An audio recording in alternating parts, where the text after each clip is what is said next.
Friends, market നമ്മൾ കഴിഞ്ഞ സെപ്റ്റംബറിൽ 2024 സെപ്റ്റംബറിൽ ഈ 24,270 എന്നുള്ളൊരു ലെവൽ ടച്ച് ചെയ്തു. അതിനുശേഷം ഒരു വർഷമായിട്ട് നമ്മുടെ മാർക്കറ്റ് ഇന്ത്യൻ മാർക്കറ്റ്സ് പെർഫോമൻസ് ഒന്നും ഇല്ല. ശരിക്കും ഇന്ത്യൻ മാർക്കറ്റ്സ് എന്ന് പറയുന്നത് വേൾഡിലുള്ള എല്ലാ മാർക്കറ്റ്സുമായിട്ട് നോക്കുമ്പോഴത്തേക്ക് ഭയങ്കര ഒരു അണ്ടർ പെർഫോമൻസ് ആയിരുന്നു. ഇപ്പോൾ US മാർക്കറ്റ്സ് ആണെങ്കിലും യൂറോപ്യൻ മാർക്കറ്റ്സ് ആണെന്നുണ്ടെങ്കിലും ജാപ്പനീസ് മാർക്കറ്റ്സ് എല്ലാം ഓൾ ടൈം ഹൈയിലേക്ക് പോയിക്കൊണ്ടിരിക്കുകയാണ്. ഇപ്പോൾ US റാലി എന്ന് പറയുന്നത് ശരിക്കും ഒരു AI ഡ്രിവൺ റാലി എന്ന് നമുക്ക് പറയാം. കാര്യം എന്ന് വെച്ചാൽ ഒരു 5-6 സ്റ്റോക്സ് ചേർന്നാണ് അവിടുത്തെ നാസ്ഡാക്ക് ആണെന്നുണ്ടെങ്കിലും നമ്മുടെ US 30 ഇൻഡെക്സ് ആണെങ്കിലും എല്ലാത്തിനെയും മുകളിലോട്ട് കൊണ്ടുപോയി, ഡൗ ജോൺസ് എല്ലാം മുകളിലോട്ട് കൊണ്ടുപോയത് കുറച്ച് സ്റ്റോക്സ് ആണെന്ന് പറയാം. ഈവൻ ദെൻ ഇൻ്റർനാഷണലി എല്ലാ മാർക്കറ്റും ഒരു ലോങ് ടേം ആയിട്ട് ഒരു കഴിഞ്ഞ വർഷം നല്ല രീതിയിൽ കയറിയിട്ടുണ്ടെങ്കിൽ നമ്മൾ വളരെ മോശപ്പെട്ടൊരു പെർഫോമൻസ് ആയിരുന്നു. അതിനുശേഷം നമ്മൾ ആ കഴിഞ്ഞ വർഷം വന്ന 26,260-70 ക്രോസ് ചെയ്തത് കഴിഞ്ഞ നവംബറിലാണ് ക്രോസ് ചെയ്തത്. അപ്പോൾ അത് ക്രോസ് ചെയ്തിട്ട് 26,325 വരെ വന്നിട്ട് പിന്നെ അവിടെ നിന്ന് ഷാർപ്പായിട്ട് നമ്മൾ ഒരു കറക്ഷൻ എന്ന് വെച്ചാൽ 2% കറക്ഷനേ ഉള്ളൂ. എന്ന് വെച്ചാൽ ഒരു 500-600 പോയിൻ്റ് ഒന്ന് കറക്റ്റ് ചെയ്തിട്ട് വീണ്ടും നമ്മൾ ആ ലെവലിൽ നിൽക്കുകയാണ്. ഇതിനകത്ത് നമ്മൾ ഒരു കാണേണ്ട ഇതെന്താ വെച്ചാൽ മാർക്കറ്റ് ഒരു പുതിയ ഹൈ വന്നെന്നുണ്ടെങ്കിലും നമ്മുടെ ഇൻവെസ്റ്റേഴ്സ് എല്ലാവരും അൺഹാപ്പിയാണ്. കാര്യം ആരുടെയും പോർട്ട്ഫോളിയോസ് പെർഫോം ചെയ്തിട്ടില്ല. അതിൻ്റെ ഒരു കണക്ക് നോക്കുകയാണെന്നുണ്ടെങ്കിൽ നമ്മുടെ റീറ്റെയിൽ ഇൻവെസ്റ്റേഴ്സ് മെയിനായിട്ട് മിഡ് ആൻഡ് സ്മോൾ ക്യാപ്പിലാണ് ഇൻവെസ്റ്റ് ചെയ്യുന്നത്. മാർക്കറ്റ് പുതിയ ഓൾ ടൈം ഹൈ ആയെന്നുണ്ടെങ്കിലും അതിൽ കുറച്ച് സ്റ്റോക്സ് സ്ക്യൂഡായിട്ടുള്ള കുറച്ച് heavy weights front line stocks ആണ് നന്നായിട്ട് പെർഫോം ചെയ്തിരിക്കുന്നത്. അതേസമയത്ത് ജനറലായിട്ട് നോക്കുകയാണെങ്കിൽ mid and small caps performance കഴിഞ്ഞ ഒരു വർഷമായിട്ട് കുറവായിരുന്നു. കോവിഡിന് ശേഷം നമ്മൾ നോക്കുകയാണെന്നുണ്ടെങ്കിൽ എല്ലാവരുടെയും പോർട്ട്ഫോളിയോ നന്നായിട്ട് പെർഫോം ചെയ്യാനുള്ള റീസൺ എന്താണെന്ന് വെച്ച് കഴിഞ്ഞാൽ മിഡ് ക്യാപ്പും സ്മോൾ ക്യാപ്സും എല്ലാം ഭയങ്കരമായിട്ട് കയറിക്കൊണ്ടിരിക്കുകയാണ് അന്ന് മുതൽ. ഫോർ എക്സാമ്പിൾ നമ്മുടെ ഈ മ്യൂച്വൽ ഫണ്ട്സിലൊക്കെ SIP-യിലൊക്കെ 29,000 crores അടുപ്പിച്ച് മന്ത്ലി വന്നുകൊണ്ടിരിക്കുകയാണ്. ഈ പൈസയൊക്കെ എവിടെയാണ് വരുന്നതെന്ന് വെച്ച് കഴിഞ്ഞാൽ ഈ മിഡ് ആൻഡ് സ്മോൾ ക്യാപ്പിൽ ഇൻവെസ്റ്റ് ചെയ്യുന്ന മ്യൂച്വൽ ഫണ്ട്സിലോട്ടാണ് വരുന്നത്. അപ്പം മിഡ് ആൻഡ് സ്മോൾ ക്യാപ്സ് എന്ന് പറയുമ്പോഴത്തേക്ക് അതിനകത്ത് ഡീസൻറ്റ് വാല്യുവേഷനുള്ള സ്ക്രിപ്റ്റ്സൊക്കെ ഒരു ലിമിറ്റഡ് നമ്പർ ഓഫ് സ്ക്രിപ്റ്റ്സേ ഉള്ളൂ. പിന്നെ അതിന് മാർക്കറ്റ് ക്യാപിറ്റലൈസേഷൻ കുറവായതുകൊണ്ടും അതിന് ലിക്വിഡിറ്റി എല്ലാം കുറവാണ്. അപ്പം ഈ ഫണ്ട്സ് മിഡ് ക്യാപ്പിലും സ്മോൾ ക്യാപ്പിലത്തേക്ക് ഫണ്ട്സ് വരുമ്പോഴത്തേക്ക് mutual funds have no other option but to go and invest majority of these in the mid and small cap Stokes.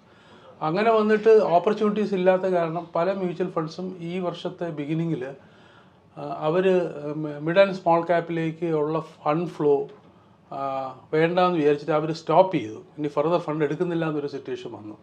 അപ്പോഴും വീണ്ടും ആൾക്കാർ മിഡ് ആൻഡ് സ്മോൾ ക്യാപ്പിൽ ഇൻവെസ്റ്റ് ചെയ്യാൻ കാര്യം വെച്ചാൽ ആൾക്കാർക്ക് അവിടെ നിന്ന് നല്ല ഒരു അപ്രീസിയേഷൻ കഴിഞ്ഞ് 2-3 വർഷമായിട്ട് കിട്ടിയതുകൊണ്ടാണ്. ആ ഒരു ബബിളാണ് നമ്മൾ ഈ വർഷം നമ്മൾ വേസ്റ്റ് ചെയ്തിരിക്കുന്നത്. അപ്പോൾ നമ്മൾ കറക്റ്റ് അതിൻ്റെ ഒരു പെർസ്പെക്റ്റീവ് നോക്കുകയാണെന്നുണ്ടെങ്കിൽ 2024 സെപ്റ്റംബറിൽ മാർക്കറ്റ് ഹൈ വന്നതിന് ശേഷം വീണ്ടും 2025 ഒക്ടോബറിൽ നവംബറിൽ മാർക്കറ്റ് വീണ്ടും ഹൈ ആയപ്പോഴത്തേക്ക് നമ്മുടെ നിഫ്റ്റിയുടെ ഒരു 500 ഇൻഡെക്സ് എന്ന് പറഞ്ഞിട്ടൊരു ഇൻഡെക്സ് ഉണ്ട്. എന്ന് വെച്ചാൽ ആ ഇൻഡെക്സ് എന്ന് പറയുന്നത് ടോപ്പ് 500 മാർക്കറ്റ് ക്യാപിറ്റലൈസേഷനുള്ള ഒരു ഇൻഡെക്സ് ആണ്. അതിനകത്ത് നിഫ്റ്റിയിലുള്ള 50 ഷെയർസ് ഉണ്ട്, ഒരുപാട് മിഡ് ക്യാപ്സ് ഉണ്ട്, ഒരുപാട് സ്മോൾ ക്യാപ്സ് ഉണ്ട്, അങ്ങനെ എല്ലാ ഷെയർസും ഉള്ളതാണ്. ഈ നിഫ്റ്റി 500 സ്റ്റോക്സ് എന്ന് പറയുന്നത് ഹ്യൂജ്ലി അണ്ടർ പെർഫോമൻസ് ആണ്. എന്ന് വെച്ചാൽ ഇതിനകത്ത് 375 സ്റ്റോക്കുകൾ പ്രീവിയസ് ഹൈ കട്ട് ചെയ്തിട്ടില്ല.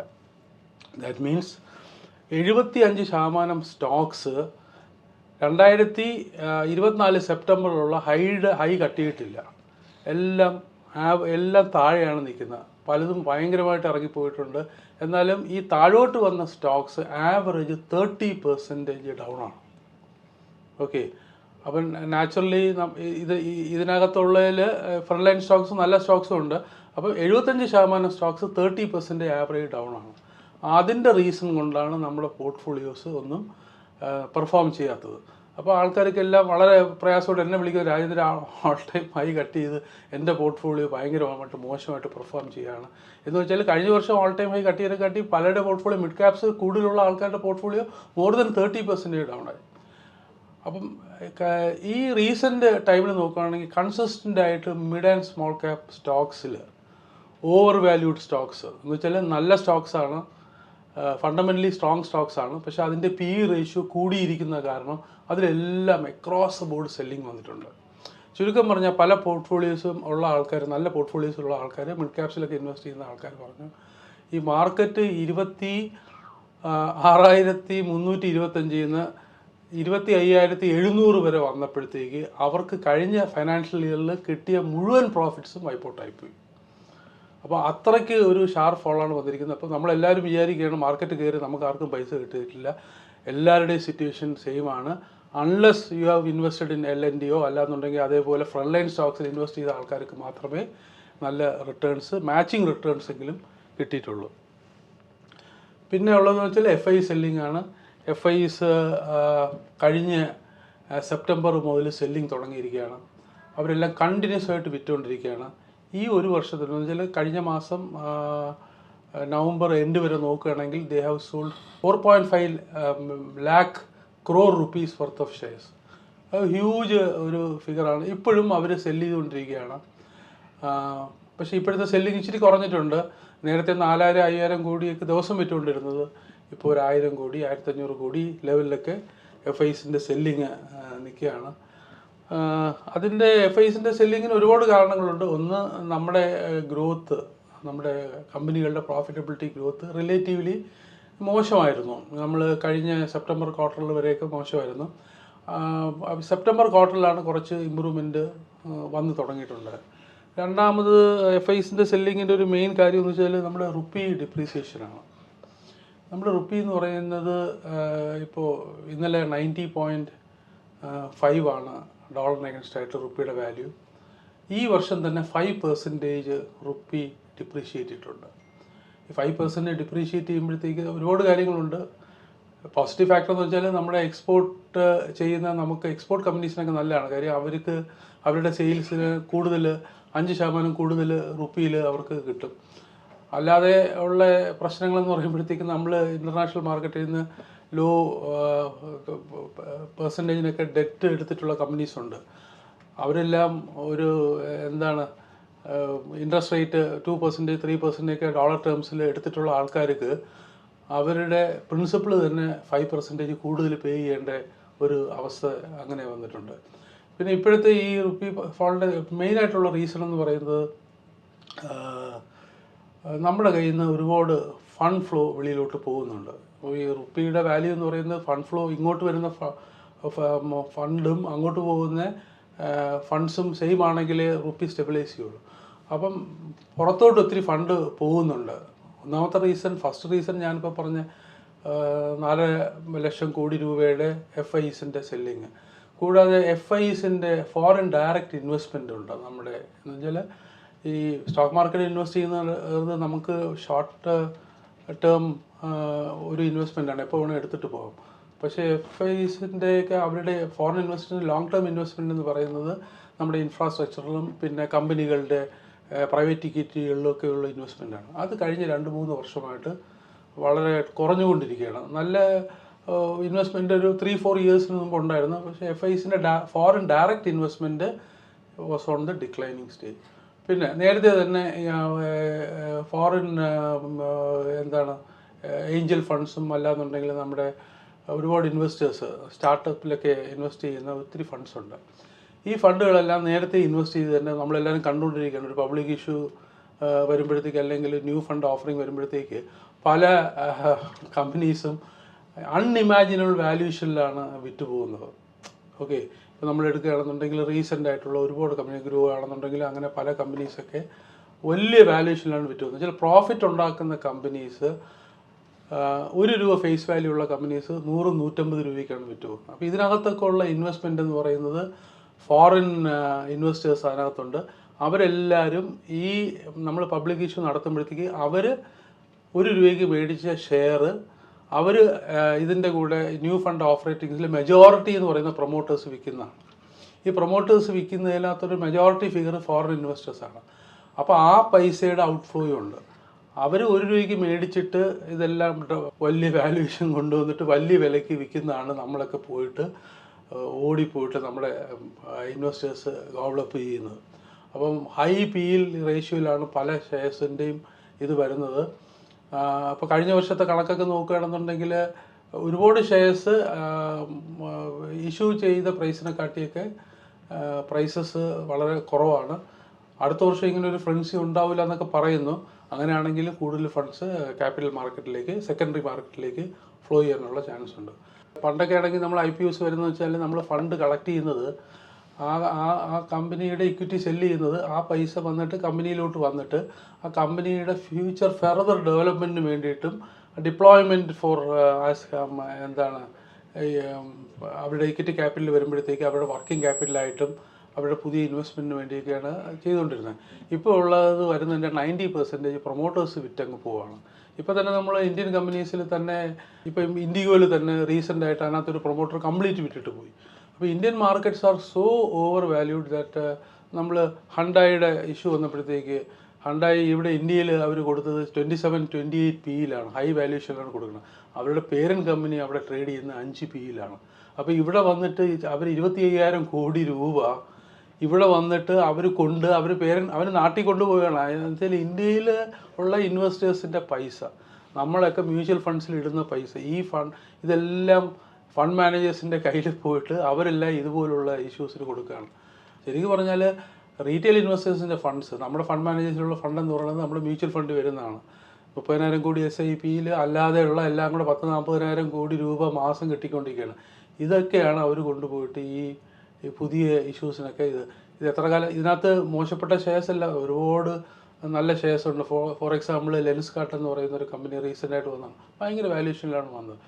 അപ്പോൾ ഞങ്ങൾ ഡിസ്കസ് ഇപ്പോൾ കാർത്തികൊക്കെ പറഞ്ഞു സാർ ഇത് ഭയങ്കര ഓവർ വാല്യൂഷൻ. ഞാൻ പറഞ്ഞു എന്തായാലും ഞാൻ അതിനകത്ത് ഇൻവെസ്റ്റ് ചെയ്യാനുള്ള ചാൻസ് ഉണ്ട്. ഞാൻ എന്താണെന്ന് ചോദിച്ചു. അപ്പോൾ ഞാൻ പറഞ്ഞു ഞാൻ ഈ ലെൻസ്കാർട്ടിൻ്റെ കണ്ണടകളാണ് ഞാനൊരു 7 വർഷമായിട്ട് യൂസ് ചെയ്യുന്നത്. എൻ്റെ ഓഫീസിൽ തന്നെ ഉള്ള പല ആൾക്കാരും 12,000-15,000 രൂപയ്ക്കൊക്കെയാണ് മേടിക്കുന്നത്. അങ്ങനെയാണ് ലെൻസ്കാർട്ടിൽ നിന്ന് നമ്മുടെ പ്രിസ്ക്രിപ്ഷനിൽ അവിടെ അപ്ലോഡ് ചെയ്തിട്ടുണ്ടെങ്കിൽ ഒരു ഗ്ലാസ് വേണമെന്നുണ്ടെങ്കിൽ ഞാനിപ്പോൾ ഇട്ടിരിക്കുന്ന ഗ്ലാസ് പോലെ ഒരു 2,000 രൂപയിൽ കൂടുതൽ പ്രോഗ്രസീവ് ഇതിന് അവിടെ വിലയില്ല. അത് മാത്രമല്ല എനിക്ക് ഇത്തിരി പവർ കൂടിയ ഗ്ലാസ്സസ് ആണ്. എന്ന് വെച്ചാൽ എനിക്ക് 3.5ഉം 3ഒക്കെയാണ് എൻ്റെ പവർ. പണ്ട് ഞാൻ ഇവിടെ നിന്ന് ലോക്കലായിട്ട് മേടിക്കുമ്പോഴത്തേക്ക് നമ്മൾ മറ്റേ സോഡ ഗ്ലാസ് വയ്ക്കുന്ന കണക്ക് കട്ടിയുള്ള ലെൻസാണ് ഇരിക്കുന്നത്. ഇവർ തരുന്ന ലെൻസ് എന്ന് പറഞ്ഞാൽ വളരെ തിന്നാണ്, പവർ ഗ്ലാസ് ആണെന്ന് പോലും അറിയില്ല. അത്ര ലേറ്റസ്റ്റ് ടെക്നോളജിയിലുള്ള ഇതാണ് വരുന്നത്. ഇപ്പോൾ അവർക്ക് ഒരുപാട് റീറ്റെയിൽ ഷോപ്പുണ്ട്. ഇന്നല്ലെങ്കിൽ നാളെ അവർ കയറി വരുമെന്നുള്ളത്. അപ്പോൾ അങ്ങനെ ഒരുപാട് നല്ല ഇപ്പോൾ മീഷോ എന്ന് പറഞ്ഞ് ഇപ്പോൾ ഒരെണ്ണം വന്നിട്ടുണ്ട്. അതൊക്കെ പ്രോഫിറ്റൊന്നും ഉണ്ടാക്കിയിട്ടില്ല. 1 റുപ്പി ഷെയർ എനിക്ക് 130-140 രൂപയ്ക്ക് എന്തോ കൊടുത്താന്ന് തോന്നുന്നു.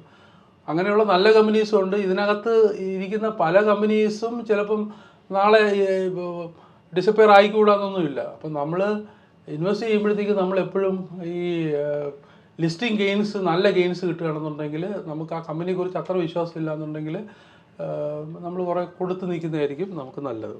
പിന്നെ ഉള്ളത് നമ്മൾ കഴിഞ്ഞ 6 മാസമായിട്ട് എല്ലാ മീറ്റിങ്ങിലും പറയുന്ന കാര്യമാണ് US ട്രേഡ് ഡീല്. ഇന്ന് വരും നാളെ വരുമെന്ന് പറയുന്നു, ഒന്നും ഇതുവരെ വന്നിട്ടില്ല. കഴിഞ്ഞ എൻ്റെയൊക്കെ ഒരു എക്സ്പെക്റ്റേഷൻ എന്ന് വെച്ചാൽ നമ്മൾ ദീപാവലി ടൈമിലൊക്കെ ഞാൻ ഉറപ്പായിട്ട് പറഞ്ഞാൽ ദീപാവലിക്ക് മുമ്പ് ഒരു അനൗൺസ്മെൻറ്റ് വരും. കാര്യം മോഡിയും ട്രംപുമായിട്ടൊക്കെ നല്ല ടേംസായി, പഴയതുപോലുള്ള പ്രശ്നങ്ങളൊന്നും ഇല്ലയെന്ന് പറഞ്ഞാൽ അന്നും വന്നില്ല, അതിനുശേഷവും വന്നില്ല. ഓരോരോ റീസൺസ് എന്താണ് ഇപ്പോൾ ആക്ച്വൽ റീസൺ എന്നുള്ളത് എല്ലാവർക്കും ഒരു സംശയമാണ്. ഇപ്പോൾ നമ്മുടെ ചീഫ് നെഗോഷിയേറ്റർ പറയുന്നത് എന്താണെന്ന് വെച്ചാൽ മാർച്ച് എൻഡിന് മുമ്പ് വരുമായിരിക്കും. ഇപ്പോൾ മാർച്ച് എൻഡ് എന്ന് പറയുന്നത് ഇനിയും ഏകദേശം ഒരു 4 മാസം കിടക്കുന്നു. അപ്പോൾ ഇത് എന്തുകൊണ്ടാണ്? കാര്യം അവർ പറഞ്ഞ ഒരുപാട് ഇപ്പം മെയിൻ അതിനകത്തുള്ള ആഗ്രി പ്രോഡക്ട്സ് ഇമ്പോർട്ട് ചെയ്യുന്ന നമ്മൾ റെസ്റ്റ് ചെയ്യുന്നുണ്ട്. കാര്യം വെച്ചാൽ നമ്മുടെ അഗ്രികൾച്ചറൽ എക്കോണമിയാണ്. അപ്പം agri products, genetically modified agri products നമ്മളൊരിക്കലും ഇമ്പോർട്ട് ചെയ്തില്ല. അത് നമ്മുടെ പുറത്ത് കൊണ്ടുവന്നിട്ട് ഡംപ് ചെയ്യാൻ നോക്കുന്നു, നമ്മൾ എഗ്രി ചെയ്യുന്നില്ല. പക്ഷേ അതിൽ തന്നെ ഒരുപാട് കാര്യങ്ങൾ നമ്മളൊരു തീരുമാനമായി എന്നൊക്കെ പറയുന്നുണ്ടെങ്കിലും അത് തന്നെയാണ് ഒരു മെയിൻ പ്രോബ്ലമായിട്ട് എനിക്ക് തോന്നിയിട്ടുള്ളത്. പക്ഷേ എന്താണ് എന്നുള്ളത് നമ്മളെ ടെസ്റ്റ് ചെയ്യുകയാണ്. എന്താ വെച്ചാൽ നമ്മുടെ എക്സ്പോർട്സിനെ നല്ല രീതിയിൽ നമ്മൾ അഫക്റ്റ് ചെയ്യുമെന്ന് നമ്മൾ വിചാരിച്ചു. പക്ഷേ നമ്മുടെ എക്സ്പോർട്സ് ഒരു 10% കുറഞ്ഞിട്ടുള്ളൂ. കാര്യം നമ്മൾ വേറെ മാർക്കറ്റ്സ് നമ്മൾ കണ്ടുപിടിച്ചിട്ട് നമ്മൾ ഒരുമാതിരി സ്റ്റേബിളായിട്ട് പോവുകയാണ്. അപ്പോൾ എല്ലാവരും പറഞ്ഞ് US ആണ് നമ്മുടെ ബിഗ്ഗസ്റ്റ് ട്രേഡിംഗ് പാർട്ട്നേഴ്സ്. US-ലേക്ക് നമ്മുടെ എക്സ്പോർട്ട് എന്ന് പറഞ്ഞാൽ I think it was $88 billion. അത് സബ്സ്റ്റാൻഷ്യലായിട്ട് അത് കുറഞ്ഞിട്ടുണ്ട്. നമ്മളെ വലിയ രീതിയിൽ എഫക്റ്റ് ചെയ്യുമെന്ന് വിചാരിച്ചു. പക്ഷേ നമ്മുടെ റെസിലിയൻ്റ് എക്കോണമിയായി നമ്മൾ ഇൻറ്റേർണൽ കൺസംഷനാണ്. അതുകൊണ്ട് വലിയ രീതിയിൽ കുറേ ഇൻഡസ്ട്രീസിനെയൊക്കെ അഫക്റ്റ് ചെയ്യണമെങ്കിൽ വലിയ രീതിയിൽ നമ്മൾ വന്നിട്ടില്ല. പക്ഷേ നമ്മുടെ മാർക്കറ്റ് ഒരു അടുത്ത സ്റ്റെപ്പിലേക്ക് ഒരു ബൂം വരണമെങ്കിൽ ഈ ട്രേഡ് ഡീല് അനിവാര്യമായിട്ടുള്ളൊരു കാര്യമാണ്. അത് വന്നു കഴിഞ്ഞാലേ നമ്മുടെ മാർക്കറ്റ് ഒരു അടുത്ത സ്റ്റെപ്പിലേക്ക് പോകുമെന്നുള്ളതാണ്. ഇതിനകത്ത് നമുക്ക് മെയിനായിട്ടുള്ളത് നമുക്ക് എല്ലാവർക്കും അറിയാം, നമുക്ക് 50% ടാരിഫ്സ് വെച്ചിരിക്കുന്നത്. 25%. ഞാൻ ഈ പറഞ്ഞ കണക്ക് പാകിസ്ഥാനും ഇന്തോനേഷ്യയ്ക്ക് അവരെല്ലാവർക്കും 19%, നമുക്ക് എന്നിട്ട് 25% വെച്ചു. അതിൻ്റെ പുറത്താണ് റഷ്യയിൽ നിന്ന് ഓയിൽ ഇമ്പോർട്ട് ചെയ്യുന്നുണ്ട് ഒരു 25 കൂടെ. അങ്ങനെ അഡീഷണൽ 50% 25 കൂടെ ചേർന്നിട്ട് നമുക്ക് 50% ഡ്യൂട്ടി വെച്ചിട്ട് ഒന്നും എക്സ്പോർട്ട് ചെയ്യാനായിട്ട് പറ്റുന്നില്ല. എന്നിട്ടും ട്രംപ് നോക്കിയപ്പോഴത്തേക്ക് ഇത്രയും 55% ഡ്യൂട്ടി വെച്ചിട്ട് നമ്മുടെ ഇന്ത്യൻ ബസ്മതി റൈസ് എന്ന് പറയുന്നത് ഭയങ്കര സെയിൽസ് US-ൽ. ഓക്കെ, അപ്പം ഇതെന്താണ് അവിടെ ഇന്ത്യ കൊണ്ടുവന്ന് ബസ്മതി റൈസ് ഇവിടെ കൊണ്ടുവന്ന് ഡംപ് ചെയ്യുകയാണെന്ന് പറയുന്നത്. ബാക്കിയുള്ളവർക്കെല്ലാം 15%, 19% ഡ്യൂട്ടി ഉള്ളിടത്ത് നമുക്ക് 55% ആയിട്ടും നമ്മുടെ റൈസ് അവിടെ ആൾക്കാർ മേടിച്ചുകൊണ്ടിരിക്കുകയാണ്. അതിന് റീസൺ എന്താണ്? നമ്മുടെ റൈസിന് അത്രയും ക്വാളിറ്റി ഉള്ളതുകൊണ്ടും നമ്മളിപ്പം അരി കഴിക്കുന്ന ആൾക്കാർ 10 രൂപയാണെങ്കിലും 20 രൂപയാണെങ്കിലും നമ്മൾ വാങ്ങാതിരിക്കില്ല. അവർക്ക് ഒരു എസെൻഷ്യൽ ഐറ്റം അല്ലേ. അതുകൊണ്ട് അതിന് എന്തുകൊണ്ടാണ് സെയിൽസ് എന്ന് വെച്ചാൽ നമ്മുടെ നല്ല പ്രോഡക്ട്സിന് നമ്മൾ ഇത്രയും ഡ്യൂട്ടി ആയിട്ട് പോലും അവിടെ നന്നായിട്ട് ഇമ്പോർട്ട് നടക്കുന്നുണ്ട്. അപ്പം ഇത് അൾട്ടിമേറ്റ്ലി ഇതിനൊരു സൊല്യൂഷൻ ആയി കഴിയുകയാണെന്നുണ്ടെങ്കിൽ നമ്മുടെ മാർക്കറ്റ്സ് നല്ല രീതിയിൽ കയറാനുള്ള ചാൻസ് ഉണ്ട്.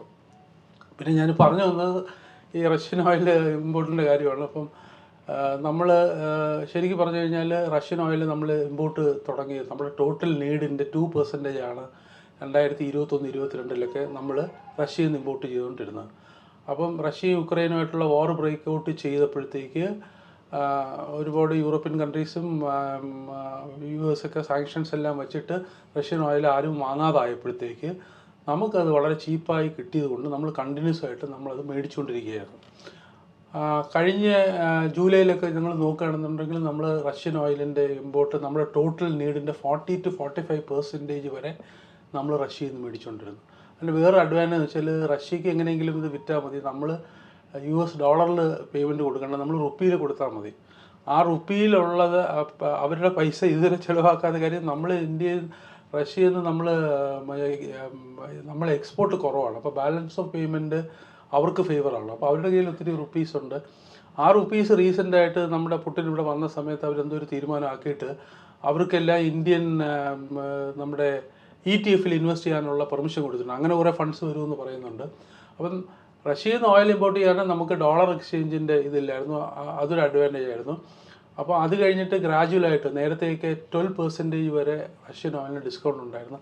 അത് കുറഞ്ഞ് കഴിഞ്ഞ ജൂലൈ ഓഗസ്റ്റൊക്കെ ആയപ്പോഴത്തേക്ക് 2% ഡിസ്കൗണ്ടൊക്കെ ആയപ്പോഴത്തേക്ക് നമുക്ക് റഷ്യയിൽ നിന്ന് ഓയിൽ ഇമ്പോർട്ട് ചെയ്യേണ്ട അത്രയും നെസസിറ്റി ഇല്ലാത്തൊരു ഇതായപ്പോഴത്തേക്ക് ഗ്രാജുവലായിട്ട് നമ്മൾ US പിണങ്ങിയിരിക്കുകയാണ്. അവരെ ഒന്ന് സന്തോഷിപ്പിക്കേണ്ട അവിടെ നിന്ന് നാച്ചുറൽ ഗ്യാസും അവിടെ നിന്നും ഡീലൊക്കെ ആയിട്ട് അവിടെ നിന്ന് നമ്മൾ ഓയിലൊക്കെ നമ്മൾ ഇമ്പോർട്ട് ചെയ്യുന്ന ഒരു ഇതിലേക്ക് നമ്മൾ തുടങ്ങി വന്നിട്ട് അത് കഴിഞ്ഞിട്ടാണ് ഒക്ടോബറിൽ വന്നിട്ട് മേജർ ഓയിൽ റിഫൈനിങ് കമ്പനീസിൻ്റെ റഷ്യൻ കമ്പനീസിനെ അവർ സാങ്ഷൻ ചെയ്തു. അങ്ങനെ സാങ്ഷൻ ചെയ്ത് കഴിഞ്ഞാൽ ഞാൻ ഇതിനു മുമ്പ് പറഞ്ഞിട്ടുള്ള കണക്ക് അവരുമായിട്ട് ഡീൽ ചെയ്യുന്ന കമ്പനീസിനൊക്കെ പിന്നെ ഇൻ്റർനാഷണൽ മാർക്കറ്റിലൊന്നും അവർക്ക് വിൽക്കാൻ പറ്റാത്തൊരവസ്ഥയായിരുന്നു.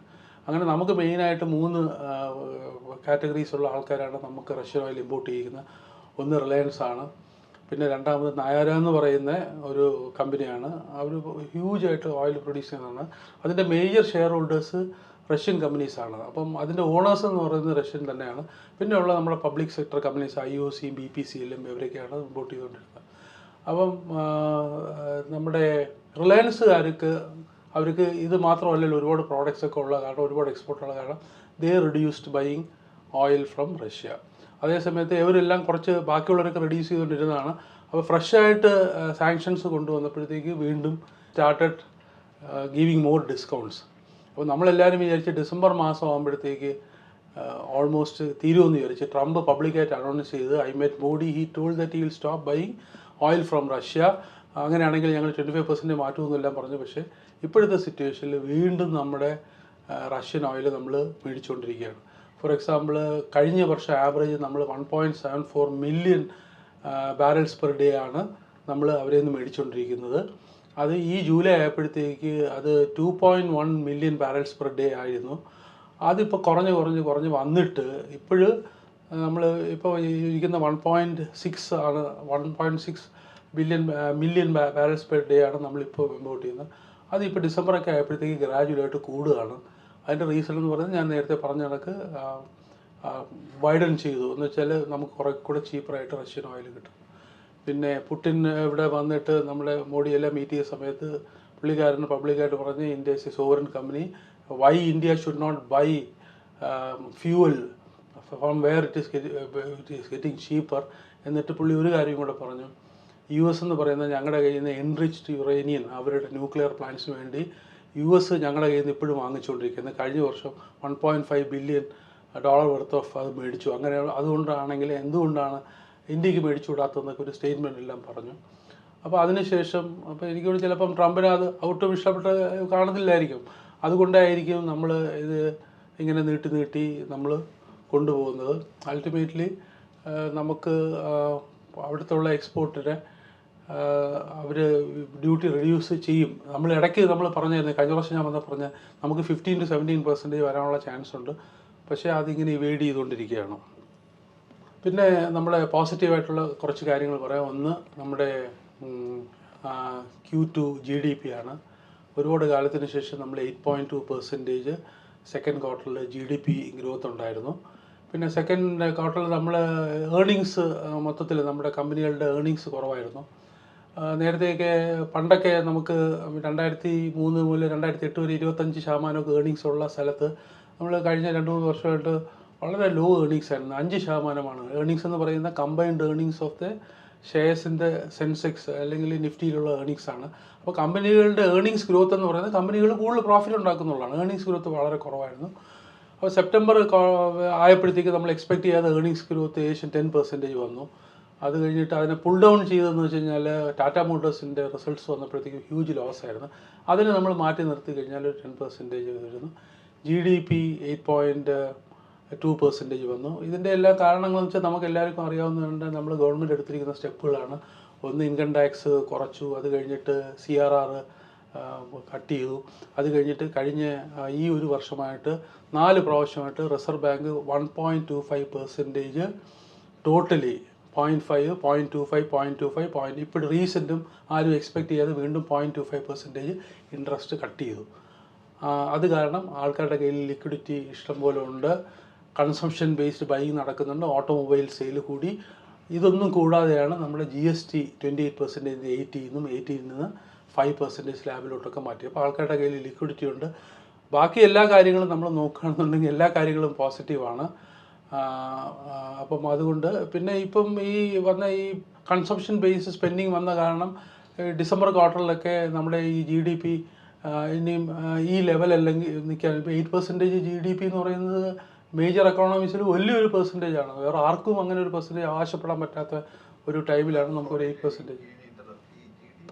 അല്ല, അതിൽ നമ്മൾ ഇപ്പോൾ GDPയുടെ കാര്യത്തിൽ തന്നെ ഒരുപാട് GDP ഇത് വെറുതെയാണ്, അങ്ങനെയൊക്കെ ഒരുപാട് ഡിസ്കഷൻസ് വരുന്നുണ്ട്. ഇതിനകത്ത് 2 കാര്യങ്ങൾ എന്താണെന്ന് വെച്ച് കഴിഞ്ഞാൽ നമ്മുടെ ഈ GDP ഗ്രോത്ത് നമ്മൾ ഇത്രയും കൂടാനുള്ളതിന് ഒരു സ്പെസിഫിക് റീസൺ എന്ന് വെച്ച് കഴിഞ്ഞാൽ നമ്മൾ നോമിനൽ GDP എന്നൊരു GDP ഉണ്ട്. നമ്മൾ ആക്ച്വലായിട്ട് GDP ഗ്രോ ചെയ്യുന്നത്.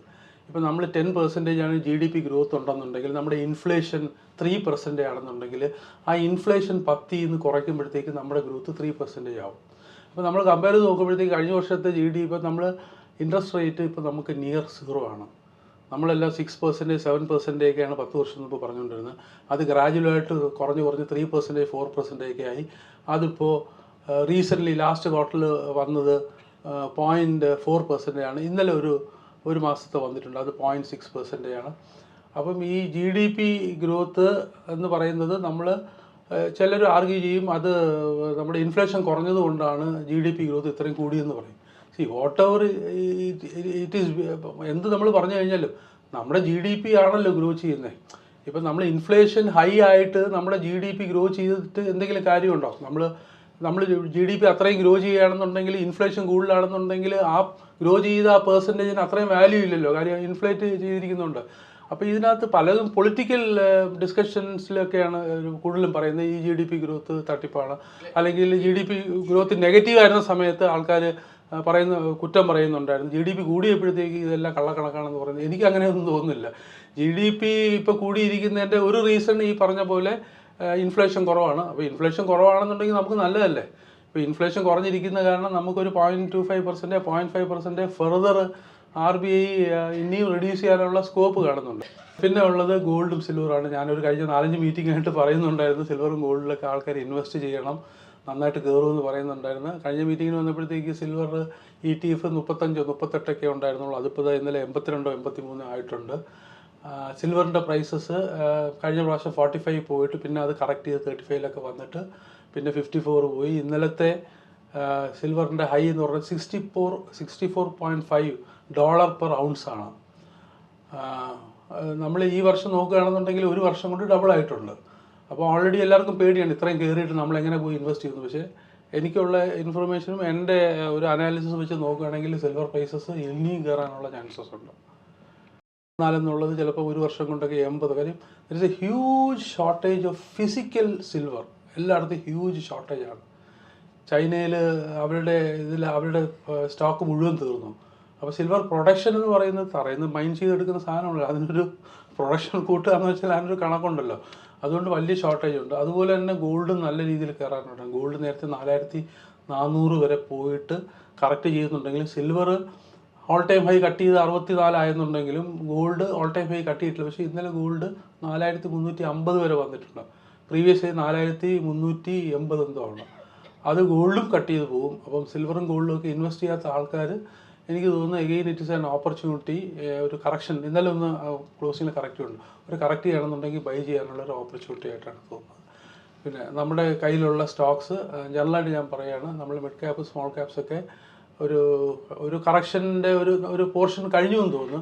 നമ്മളൊന്നും പാനിക്കായിട്ടും ആരും ഒന്നും സ്റ്റോക്സ് ഒന്നും വിൽക്കേണ്ട കാര്യമൊന്നുമില്ല. നമ്മുടെ കാര്യങ്ങൾ ഫാക്ടേഴ്സ് എല്ലാം ഫേവറബിളാണ്. GDP ഗ്രോത്ത് വന്നു കഴിഞ്ഞു, ഏർണിങ്സ് ഗ്രോത്ത് ഉണ്ടാകും. അടുത്ത വർഷം ഏർണിങ്സ് ഗ്രോത്ത് വരികയാണെങ്കിൽ ഇപ്പോൾ FIs തന്നെ സെല്ല് ചെയ്യുന്നത് എക്സോഷനാണ്. 4000 വിറ്റുകൊണ്ടിരിക്കുന്ന 1000 കോടിയൊക്കെ ഉള്ളൂ. ഏർണിങ്സ് ഗ്രോത്ത് വരികയാണെങ്കിൽ തീർച്ചയായിട്ടും FIs തിരിച്ചു വരും. നമ്മുടെ മാർക്കറ്റിൻ്റെ നിഫ്റ്റിയുടെ വാല്യൂഷനൊക്കെ ഇച്ചിരി കൂടുതലായിരുന്നു. അതിപ്പോൾ ഏർണിങ്സ് ഗ്രോത്ത് കൂടുമ്പോഴത്തേക്ക് ഇപ്പോൾ 21 PE ഒക്കെ ഉള്ളൂ. അതിപ്പോൾ US മാർക്കറ്റ്സും 23-24 PE ട്രേഡ് ചെയ്യുന്നുണ്ട്. വാല്യൂഷൻസ് റീസണബിളാണ്. Nothing to worry about. പാനിക്കായിട്ടൊന്നും വിൽക്കേണ്ട കാര്യമില്ല. നമ്മുടെ കയ്യിലിരിക്കുന്ന സ്റ്റോക്ക് അണ്ടർ പെർഫോം ചെയ്യുന്നതിൻ്റെ റീസൺ ഞാൻ നേരത്തെ പറഞ്ഞതൊക്കെയാണ്. എൻ്റെയും ഇരിക്കുന്ന സ്റ്റോക്സ് എല്ലാം അണ്ടർ പെർഫോം ചെയ്തിരിക്കുകയാണ്. ഞാനും ഒരുപാട് മിഡ് ക്യാപ്സിലാണ് ഇൻവെസ്റ്റ് ചെയ്യുന്നത്. അതുകൊണ്ട് പേഷ്യൻ്റായിട്ട് വെയിറ്റ് ചെയ്യുക. ഏർണിങ്സ് ഗ്രോത്ത് വരുമ്പോഴത്തേക്ക് അടുത്ത വർഷമൊക്കെ ആകുമ്പോഴത്തേക്ക് മാർക്കറ്റ് നല്ല രീതിയിൽ കയറാനുള്ള ചാൻസ് ഉണ്ട്.